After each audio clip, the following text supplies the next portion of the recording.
Hello friends, welcome to our channel. இன்றைக்கி நம்ம என்ன பார்க்க போகிறோம் அப்படின்னா, கேகேஆர் அணி 23,75,00,000 வேஸ்ட் பண்ணியிருக்காங்க. அதை பற்றி தான் இந்த பதிவில் வந்து பார்க்க போகிறோம். IPL 2025 அதிகமாக ஏலத்துக்கு போனதில் வெங்கடேஷ் ஐயரும் ஒருத்தர். இவர் வந்து கேகேஆர் அணியால் 23,75,00,000 வாங்கப்பட்டார்.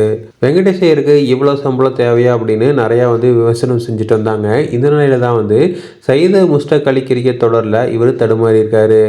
அது மட்டும் இல்லாமல் சென்னை சூப்பர் கிங்ஸில் அனுபவ வீரர் தீபக் ஹூடாவை 1,25,00,000 வாங்கியிருந்தாங்க. சிஎஸ்கே அணியில் நல்ல பேட்ஸ்மேன்கள் வந்து மிடில் ஆர்டரில் இல்லாமல் இருந்தது. இப்போ வந்து சையது முஸ்டாக் அலி தொடரில் இவர் வந்து சூப்பராகவே வந்து பர்ஃபார்ம் பண்ணியிருக்காரு. ராஜஸ்தான் மத்திய பிரதேச அணிகளுக்கு இடையான ஆட்டத்தில் கேகேஆர் அணியால் வாங்கப்பட்ட 23,75,00,000 விலை போன வெங்கடேஷ் ஐயர் 14 பந்துகளில் 16 ரன்கள் மட்டும்தான் எடுத்தார். அது மட்டும் இல்லாமல் சிஎஸ்கே ஆல்ரவுண்டரான தீபக் ஹூடா பந்து வீச்சில் தான் ஆட்டம் வந்தார்.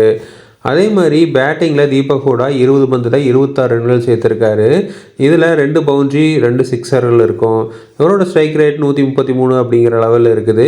ஸோ இதில் பேட்டிங் அண்ட் பவுலிங் ரெண்டுலேயுமே வந்து வெறும் 1,70,00,000 வாங்கின பிளேயரே வந்து நல்லா பண்ணிகிட்ருக்காரு. ஆனால் பேட்டிங்காக 23,75,00,000 வாங்கின பிளேயர் நல்லா விளையாடலை. இதனால கேகேஆர் அணி வந்து ரொம்ப ஃபீல் பண்ணிட்டு வராங்க.